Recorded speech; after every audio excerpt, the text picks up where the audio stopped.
Hello everyone, welcome to academic solution. তো আশা করি তোমরা সবাই অনেক বেশি ভালো আছো। তো আজকের এই ভিডিওতে আমরা আলাপ করবো তোমরা যারা সপ্তম শ্রেণীর শিক্ষার্থী আছো, তোমাদের বার্ষিক পরীক্ষা 2024-এর যে ইংলিশের যে প্রশ্নটা হবে, সেই প্রশ্নটা যে আনসিন প্যাসেজে কী কী থাকবে এবং সেগুলোর অ্যান্সার কীভাবে করতে হবে সেগুলো নিয়ে আলোচনা করব। তো আজকে আমরা মূলত তোমাদের যে লেকচার গাইড আছে, সেই লেকচার গাইডের যে মডেল টেস্ট 1 আছে, সেই মডেল টেস্ট 1 নিয়ে আলোচনা করব। তো এটা হচ্ছে তোমার 91 পৃষ্ঠা, ঠিক আছে। তো দেখো তোমার লেকচার গাইডে যে 91 পৃষ্ঠায় দেখো যে টেক্সট আছে যে প্রীতিলতা অধ্যায় সম্পর্কিত, এই টেক্সট আমাদের পড়তে হবে এবং এর ভিত্তিতে আমাদের কিছু কোশ্চেনের আনসার করতে হবে। চলো আমরা দেখে নিই এগুলো আমরা কীভাবে খুব সহজেই করতে পারি। তো তোমরা যারা নতুন আছো এবং এখন যে চ্যানেলটিকে সাবস্ক্রাইব করেনি, দ্রুত সাবস্ক্রাইব করে নাও। তো দেখো এখানে কি বলা হয়েছে, the women who first sacrifice herself in anti British movement was Pritilata Waddedar. অর্থাৎ যে অ্যান্টি ব্রিটিশ মুভমেন্টে যে প্রথম যে নিজের জীবনকে স্যাক্রিফাইস করেছে, উৎসর্গ করেছে, তার নাম কি? Pritilata Waddedar. She was born in Chattogram in 5 May 1911। অর্থাৎ সে 1911 সালে যে চট্টগ্রামে জন্মগ্রহণ করে 5ই মে। She was a meritorious student, সে অনেক মেধাবী স্টুডেন্ট ছিল। At doctor Khastagir government girls school in Chattogram and Eden College, Dhaka.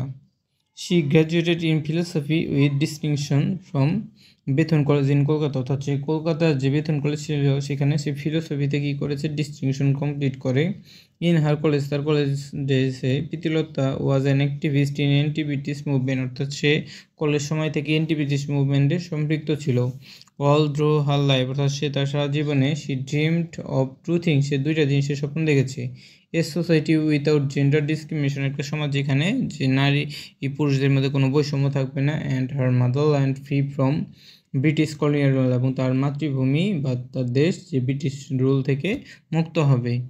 So she decided to fight against the British rule. অর্থাৎ এই জন্য সে কী করলো? যে ব্রিটিশ রুলের থেকে কীভাবে মুক্ত করা যায় দেশকে, সেজন্য সে সংগ্রাম করতে লাগলো। Soon after Pritilata became the head teacher of Nandankanan Aparnacharan high school in Chattogram. সে নন্দনকানন অপর্ণাচরণ স্কুলে সে প্রধান শিক্ষকের দায়িত্ব নিল। Gradually she involve herself in Surya Sen's armed resistant movement. অর্থাৎ সূর্য সেনের যে আর্মড রেজিস্ট্যান্ট মুভমেন্ট ছিল সেখানে সে যোগদান করলো। Surya Sen was a famous anti British movement organiser in Chattogram area at that time. অর্থাৎ সেই সূর্য সেন যে ছিল, সে চট্টগ্রাম এরিয়ায় সেই সময় অনেক বড় একজন famous anti British movement organiser ছিল। ইন 1932, 1932 সালে Surya Sen planned an attack on Pahartali European club. Pahartali European ক্লাবে সে কী করতে চায়? একটা অ্যাটাক করার প্ল্যান করে। At it's entrance there was a disgraceful saying, dogs and Indians not allowed। অর্থাৎ সেখানে যে ক্লাবের উপরে কী লেখা ছিল? Dogs and Indians not allowed, অর্থাৎ কুকুর এবং ইন্ডিয়ানরা সেখানে অ্যালাউড না। তো Surya Sen assign Pritilata to lead a team of 10 to 12 men to attack the club. অর্থাৎ এই জন্য সে কী করে? যে সূর্য সেন 10 থেকে 12 জনের একটা দল গঠন করে সেখানে অ্যাটাক করার জন্য।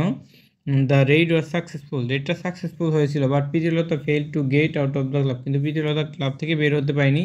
She committed suicide by taking potassium cyanide to avoid arrest. অর্থাৎ সে অ্যারেস্টেডে পটাশিয়াম সায়ানাইড খেয়ে আত্মহত্যা করে। She prove that women can work like man, সে প্রমাণ করে কি যে উইমেনরাও ম্যানদের মতো কী করতে পারে? কাজ করতে পারে। She also prove that women too needed to be prepared to sacrifice their lives for the freedom from the British colonial rule। অর্থাৎ দেখো সে কী প্রমাণ করেছে? যে উইমেনরাও যে তাদের দেশের জন্য জীবন ত্যাগ করতে পারে।